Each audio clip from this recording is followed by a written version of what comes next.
Some animals just have a reputation as being hard to love, but this animal has the features that we love in others, like colourful feathers and interesting patterns and markings. So why don't we see pigeons as beautiful? And in fact, why are they so disliked?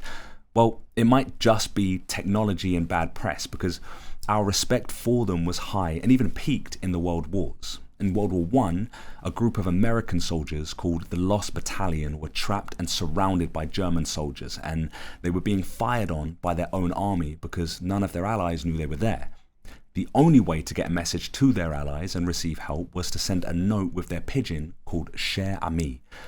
On her flight, Cher Ami was shot down, blinded in one eye, and had a leg blown off, but still managed to take flight again and get to their allies, which led to saving almost 200 lives. And in World War II, another pigeon called Winky saved an entire crew on an RAF bomber that had crash landed at sea by flying for a few hours to the nearest base. And this earned her the first ever Medal of Valor for a pigeon.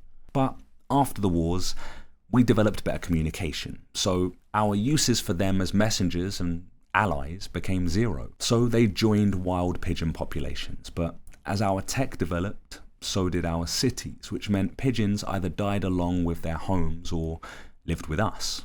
So they adapted, changing their nesting grounds to buildings, their diets to scrap food, and dealing with pollution. But what they couldn't change was our perception of them, because we like nature in cities, but we like it controlled. They were dubbed as rats with wings in the 60s, and their reputation for resilience went from medals of valor to disgust. So perhaps pigeons don't need much from us, just a small amount of appreciation for the bits of nature that have decided to change with us.